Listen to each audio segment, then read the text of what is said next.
जहाँ चापलूसी होती है वहाँ विवेक खो जाता है, और जहाँ विवेक खोता है वहाँ नेतृत्व भी गिरता है। आज की कहानी एक बहुत आम लेकिन गहरी गलती के बारे में है। वो गलती जो बड़े बड़े नेता करते हैं, चापलूसी के जाल में फंस जाना। आइए सुनते हैं कहानी कौवा और लोमड़ी की। एक दिन एक कौवा एक पेड़ पर बैठा था और उसकी चोंच में रोटी का टुकड़ा था। पास ही एक भूखी लोमड़ी आई। उसने कौवे को देखा और उसकी चालाकी चालू कर दी। अरे कौवे भैया, आप तो कितने सुंदर लग रहे हो। आपकी आंखें, आपकी पंख, क्या बात है। कहते हैं कि आपकी आवाज भी बहुत मधुर है। अगर आप गा दे तो शायद मैं आपको जंगल का राजा घोषित कर दूं।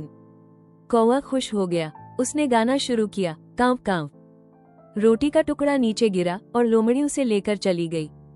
नेतृत्व के 5 मूल सिद्धांत। इस कहानी से चापलूसी में विवेक खो जाता है। कौवा लोमड़ी की तारीफों में इतना डूब गया कि अपना होश खो बैठा। नेता जब केवल प्रशंसा सुनना चाहते हैं तो वे गलत निर्णय लेते हैं।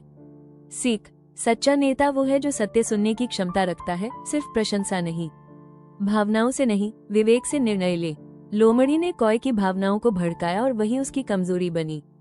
आज के कॉर्पोरेट और राजनीति में भी प्रशंसा से कई बार विवेक खत्म हो जाता है।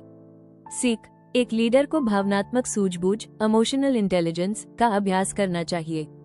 सुनना जरूरी है, पर सत्य को पहचानना उससे भी जरूरी। कौवा सुनता रहा, पर यह समझ नहीं पाया कि यह प्रशंसा नहीं, एक चाल है। सीख, नेता को यह निर्णय लेना आना चाहिए कि सामने वाला सच कह रहा है या फायदा उठा रहा है। जो अपनी योग्यता को खुद नहीं पहचानता, वो दूसरों की बातों में उलझता है। कौवे को अपने अंदर की सुंदरता और क्षमताओं पर स्वयं विश्वास नहीं था, वो दूसरे से मान्यता चाहता था। सीख, आत्मविश्वास एक नेता की सबसे बड़ी ढाल होती है। मौन और विनम्रता भी नेतृत्व के गुण हैं। अगर कौवा शांत रहता तो रोटी उसके पास रहती। सीख, हर प्रतिक्रिया जरूरी नहीं होती। एक सच्चा नेता कब बोलना है और कब चुप रहना है, ये जानता है। नेतृत्व पर व्यवहारिक दृष्टिकोण। इस कहानी से रणनीति चतुर, योजना बनाकर भावनात्मक, बिना योजना संवाद कौशल, प्रशंसा का प्रयोग प्रतिक्रिया में, विवेकहीनता परिणाम लाभ में, हानि में, लीडरशिप स्टाइल चालाक पर असरदार, भावुक पर विफल। कहानी का सार नेतृत्व के संदर्भ में। इस कहानी में लोमड़ी इन्फ्लुएंसर है और कौवा फॉलोअर।